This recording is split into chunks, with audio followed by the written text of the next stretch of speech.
سامعین السلام علیکم ورحمۃ اللہ وبرکاتہ۔ ریڈیو قطر آپ سے مخاطب ہے۔ سیف الرحمان سے آج کا پہلا نشریہ سماعت فرمائیے۔ ابتدا میں پیش خدمت ہے اہم خبروں کا خلاصہ۔ صاحب سمو امیر نے جناب ماریو ڈراگی کو مبارکباد دی ہے کہ انہوں نے جمہوریہ اٹلی کی وزارت عظمیٰ کے عہدے کا حلف اٹھا لیا ہے۔ وزیر اعظم و وزیر داخلہ نے بلغاریہ کے وزیر داخلہ کے نام دستی خط ارسال کیا ہے۔ احتراز ایپ کے استعمال کے ذریعے کورونا کا مقابلہ کرنے کے اقدامات کا فروغ اور آج سے قطر سے روانہ ہونے اور یہاں آنے کے بارے میں سفری پالیسیوں میں توسیع پر عمل درآمد کا آغاز ہو گیا ہے۔ عام انتخابات کی تیاریوں میں فلسطینی ووٹرز اپنے نام رجسٹر کرا رہے ہیں، اور امریکہ کی سینٹ نے تاریخی امپیچمنٹ کے بعد ٹرمپ کو بری الذمہ قرار دے دیا ہے۔ سامعین، یہ تھا اہم خبروں کا خلاصہ، اور اب پیش خدمت ہے ریڈیو قطر سے آج کا پہلا مفصل نشریہ۔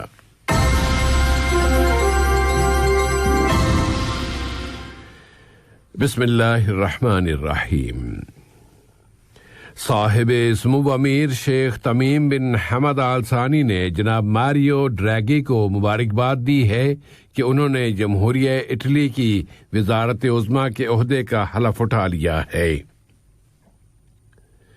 صاحب سمو امیر نے مبارکباد کے ساتھ ان کی کامیابی اور دونوں ملکوں کے باہمی تعلقات کے مزید فروغ کی خواہش کا بھی اظہار کیا ہے۔ نائب امیر شیخ عبداللہ بن حمد آل ثانی نے بھی وزارت عظمیٰ کا حلف اٹھانے پر جناب ماریو ڈراگی کو مبارکباد دی ہے۔ اسی طرح وزیر اعظم و وزیر داخلہ شیخ خالد بن خلیفہ بن عبدالعزیز آل ثانی نے بھی جناب ماریو ڈراگی کے نام مبارکباد کا برقی پیغام ارسال کیا ہے۔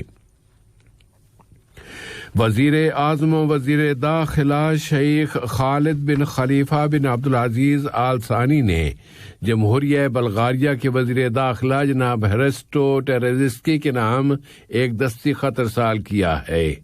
یہ خط دو طرفہ تعلقات اور انہیں فروغ دینے کے وسائل سے متعلق ہے۔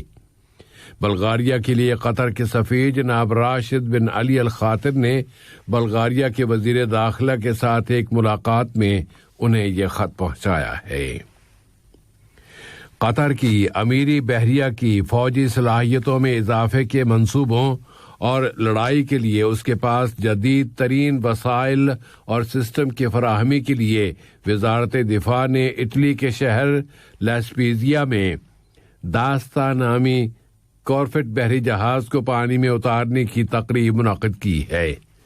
یہ بحری جہاز کارفٹ ساخت کے 4 بحری جہازوں میں سے دوسرا بحری جہاز ہے جسے سمندری جہاز تیار کرنے والی اطالوی کمپنی وینکن ٹھیری نے تیار کیا ہے۔ قطر نے کہا ہے کہ وہ میانمار میں آنے والی تبدیلیوں پر نظر رکھے ہوئے ہے اور ان کا بغور جائزہ لے رہا ہے۔ اس نے اس امر پر اپنی تشویش کا اظہار کیا ہے کہ ان واقعات کی وجہ سے وہاں حقوق انسانی، خاص طور پر روہنگیا کے مسلمانوں کے حقوق کی مزید خلاف ورزیاں کی گئی ہیں۔ قطر نے میانمار کے بحران کے حقوق انسانی پر مرتب ہونے والے اثرات پر کے عنوان کے تحت اسٹیٹ کی جانب سے کی گئی تقریر میں اپنے اس موقف کا اظہار کیا ہے۔ اقوام متحدہ کے جنیوا آفس میں قطر کے مستقل وفد کے قائم مقام ناظم الامور جناب عبداللہ مقبول العلی نے وہاں ملک کی جانب سے تقریر کی ہے۔